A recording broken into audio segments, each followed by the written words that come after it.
आज भी ग्रामर के वीडियो को हम लोग कंटिन्यू करेंगे वहीं से। तो आप जो हम लोग पढ़ रहे हैं यहाँ पर ग्रामर, ये आप मेरे जितने भी प्रीवियस वीडियोस हैं उन सारे प्रीवियस वीडियोस को आप अच्छे से एक बार देख लीजिए, ठीक है। क्योंकि ग्रामर है, आपको कॉन्सेप्ट्स बहुत क्लियर होने चाहिए आपके, ठीक है। एक एक करके कॉन्सेप्ट्स को हम लोग देखते गए हैं अभी तक, और उन सारे वीडियोज़ को आप देखो।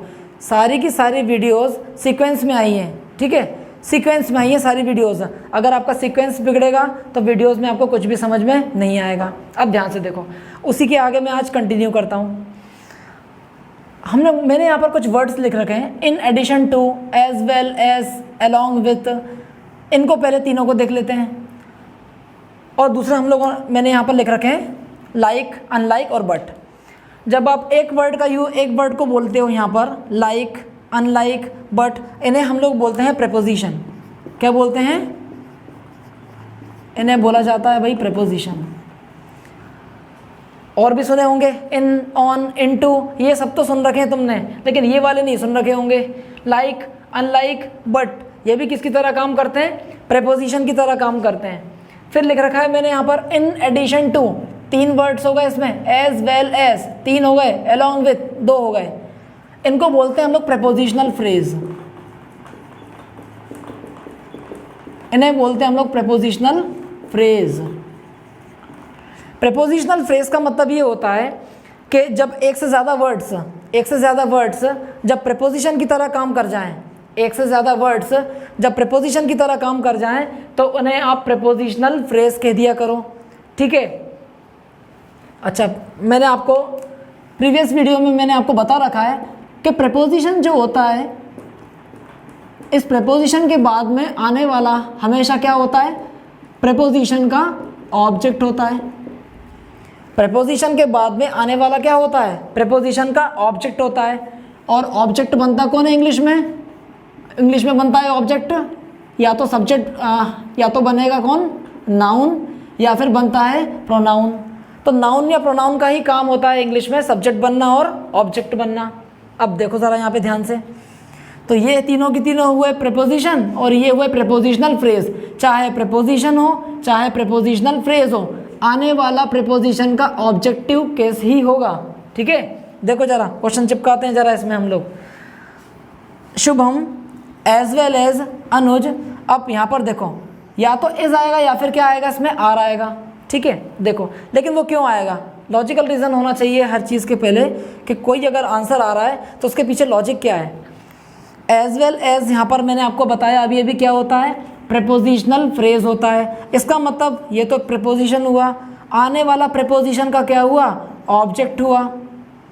अब ये अगर प्रेपोजिशन के बाद प्रेपोजिशन का ऑब्जेक्ट आया तो इनकी कहानी तो यहाँ पर ख़त्म हो गई, क्योंकि किसी भी वर्ब को जब आपको डिसाइड करना होता है तो वो सेंटेंस के ओरिजिनल सब्जेक्ट के अकॉर्डिंग किया जाता है। सेंटेंस का ओरिजिनल सब्जेक्ट होगा, उसी के हिसाब से आपकी वर्ब तय की जाती है। इसका मतलब ये हुआ, शुभम हमने यहाँ पर लिखा, शुभम क्या हुआ? सेंटेंस का ओरिजिनल सब्जेक्ट, ठीक है। अगर सब्जेक्ट सिंगुलर है तो आने वाला वर्ब भी सिंगुलर होगा, अगर सब्जेक्ट प्लूरल है तो आने वाला वर्ब भी क्या होगा? प्लूरल होगा। इस हिसाब से हम अगर ध्यान से देखें तो भाई यहाँ पर आप क्या लगा दोगे? इज आएगा। शुभम सिंगुलर तो आने वाला वर्ब भी क्या हुआ? सिंगुलर हुआ, ठीक है। एक और देखो क्वेश्चन, अलॉन्ग विथ लिख रखा है। अलॉन्ग विथ भी क्या होता है? प्रेपोजिशनल फ्रेज हुआ। अलॉन्ग विथ हर पेरेंट्स, अगर आप क्वेश्चन को ध्यान से देखते हैं इधर, तो अलॉन्ग विथ के साथ में हर पेरेंट्स के बगल में आप तो आर लगाते थे यहाँ पर, तो वो तो गलत हो जाता। इसीलिए मैंने आपको कॉन्सेप्ट बताया, इसके अकॉर्डिंग चीज़ों को तय करते हैं हम लोग। प्रेपोजिशन के बाद में प्रेपोजिशन का क्या आ गया? ऑब्जेक्ट। अब सेंटेंस का ओरिजिनल सब्जेक्ट कौन रहा? शिवानी, ठीक है। अब शिवानी यहाँ पर क्या हुई? सिंगुलर। अगर ये सिंगुलर हुई यहाँ पर तो आने वाला वर्ब भी क्या होगा? ये हो गया सिंगुलर, ठीक है। ये यहाँ पर ऐसे तय किया जाता है इसको। चलो इसके आगे का मैं बताता हूँ, साइड में होता हूँ, फटाफट नोट कर लो इसको।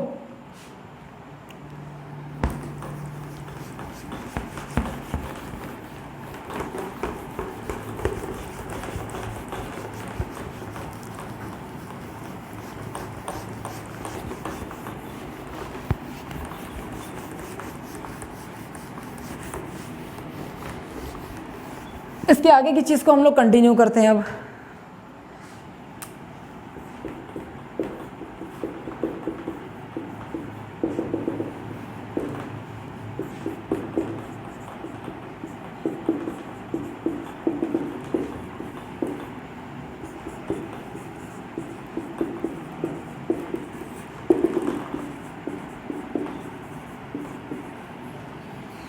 इन्हें हम लोग पेयर कंजंक्शन बोलते हैं। इन्हें क्या बोलते हैं हम लोग? पेयर कंजंक्शन बोलते हैं। अब आप बोलोगे सर प्रोनाउन में कंजंक्शन का क्या काम है? इसे देखो, इसके कॉन्सेप्ट्स पर भी काफ़ी क्वेश्चन आते हैं। सब्जेक्ट वर्ब एग्रीमेंट कोई नया टॉपिक नहीं होता, वो होता अपने आप में क्या है? प्रोनाउन होता है, नाउन होता है, इनका मिक्सअप एक होता है वो। ठीक है, देखो मैं कुछ क्वेश्चन लिख देता हूँ यहाँ पर। जैसे मैं अगर लिखूँ आइदर राम और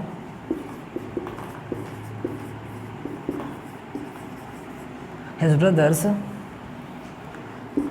is going to rule the kingdom.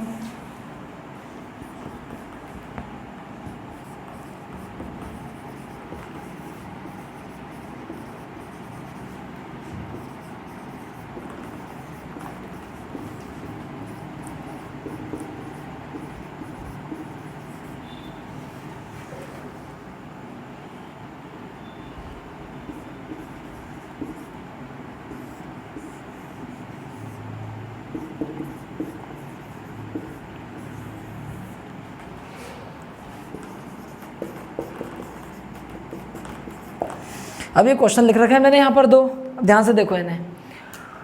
Either के साथ में और आ गया पेयर, नाइदर के साथ में नॉर आया, नॉट ओनली के साथ में क्या आया? पेयर, बट ऑल्सो आया।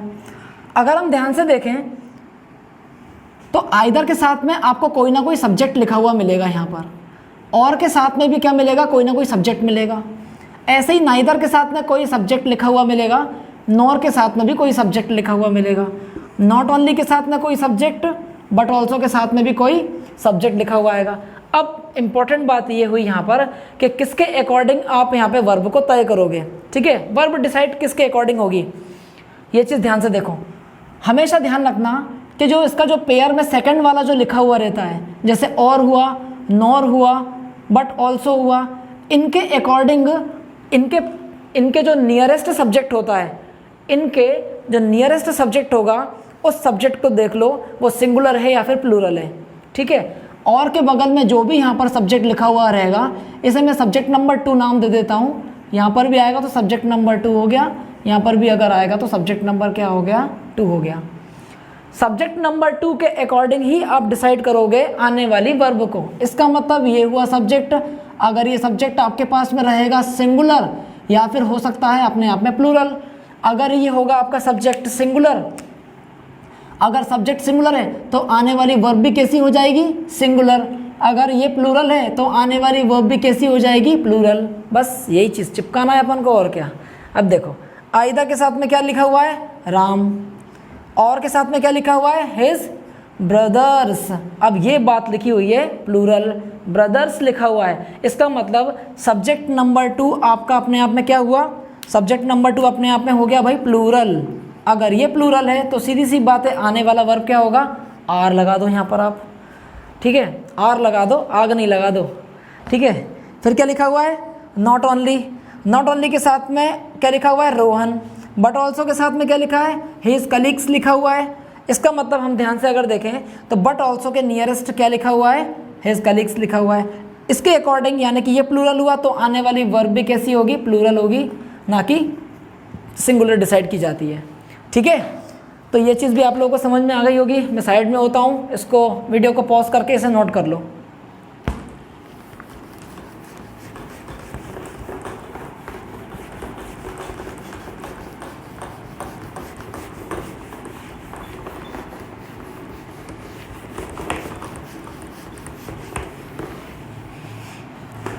काफ़ी इंपॉर्टेंट है ये आपके सब इंस्पेक्टर के लिए। इस तरह की एग्जाम्स में काफ़ी ये चीज़ पूछी जाती हैं। और चीज़ों को देख लेते हैं हम लोग।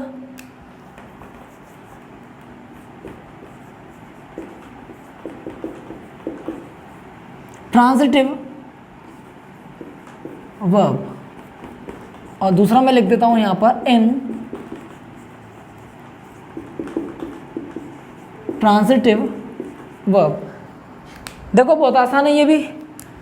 ट्रांस जब भी आपको लिखा हुआ मिले तो इस ट्रांस के मीनिंग 2 हो सकते हैं। या तो आप बोल सकते हो इसको अक्रॉस, या फिर इसी को बोल सकते हो आप बियॉन्ड। ठीक है, यानी कि ट्रांस का मतलब ये होता है, ट्रांस का मतलब होता है एक जगह से दूसरी जगह पर किसी चीज़ को ले जाना, उसी चीज़ को हम लोग बोलते हैं भाई ट्रांस बोलते हैं। ठीक है, ट्रांसपोर्ट आप लोग बोलते हो। ट्रांसपोर्ट क्या होता है, एक पोर्ट से दूसरे पोर्ट तक आप सामान को ले जाते हो, उसे को ट्रांसपोर्ट बोलते हैं हम लोग। ठीक है, अब देखो इन यहाँ पर लिखा हुआ है, इन अपने आप में क्या होता है, नेगेटिव प्रीफिक्स, यानी कि जो चीज़ ट्रांसफ़र होने वाली थी वो अब नहीं होगी, यानी कि ये वर्ब कौन सी हुई, इंट्रांजिटिव वर्ब हुई। यहाँ पर लिखा हुआ है ट्रांस, ट्रांस का मतलब होता है किसी चीज़ के पार, किसी चीज़ को ले जाना। इसका मतलब एक ऐसी वर्ब जो अपने एक्शन को कंप्लीट कर देगी। 2 सेंटेंस लिखता हूँ, ध्यान से देखो।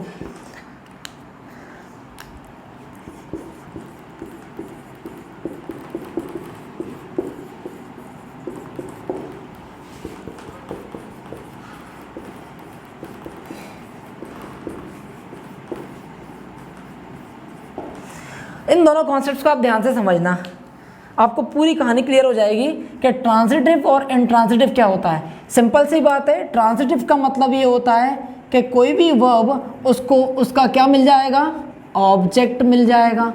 मुझे पता है ऑब्जेक्ट कौन बनता है, या तो नाउन बनता है या फिर प्रोनाउन बनता है। इंट्रांजिटिव वर्ब का मतलब यहाँ पर ये हुआ कि इस वर्ब के पास में, इस वर्ब के पास में इसका किसी भी तरह से कोई ऑब्जेक्ट नहीं होगा, यानी कि आप चाह रहे थे जो नाउन या फिर प्रोनाउन ये आपको नहीं मिलने वाले।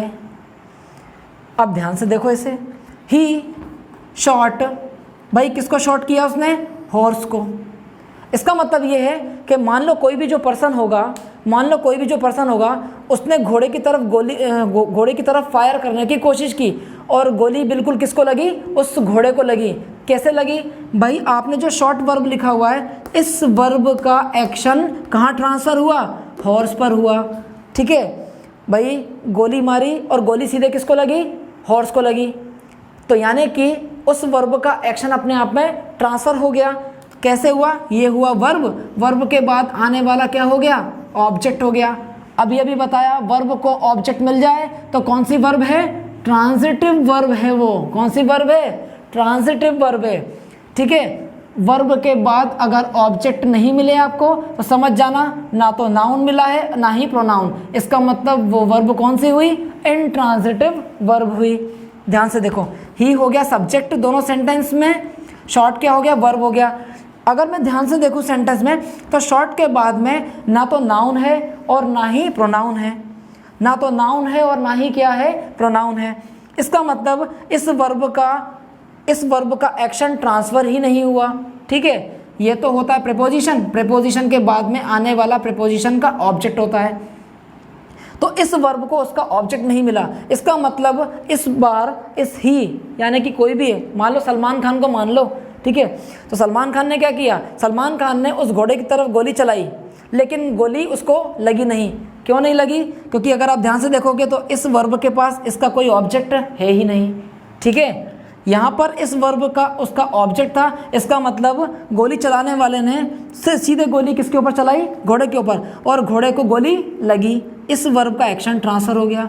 लेकिन अगर मैं यहाँ से ध्यान से देखूँ तो इस वर्ब का कोई भी ऑब्जेक्ट है ही नहीं, ये तो प्रीपोजिशन का ऑब्जेक्ट हो गया, क्योंकि बीच में कौन आ गया, टांगड़ आने, ये आ गया प्रीपोजिशन। तो प्रीपोजिशन के बाद में क्या आता है, प्रीपोजिशन का ऑब्जेक्ट आता है हमेशा। ठीक है, तो काफ़ी इंपॉर्टेंट चीज़ें हम लोगों ने आज इस वीडियो में देखी, और नेक्स्ट वाले वीडियो में मैं आपको और भी इंटरेस्टिंग चीज़ें बताऊंगा, ये आप ध्यान रखना। इसके बाद से ही मैं कंटिन्यू करूंगा। ये कहानी बहुत इंपॉर्टेंट है, आप एसएससी की तैयारी कर लो, चाहे आप बैंकिंग की कर लो, चाहे आप सब इंस्पेक्टर की कर लो, किसी भी एग्जाम को कर लो। ये बेसिक्स जब तक आपके क्लियर नहीं होंगे तब तक आप सिर्फ पढ़ते ही जाओगे, एग्जाम कभी भी क्लियर नहीं होने वाला। ठीक है, तो वीडियो को 2-3 बार अच्छे से देखो, आ जाएगी सब समझ में। Thank you.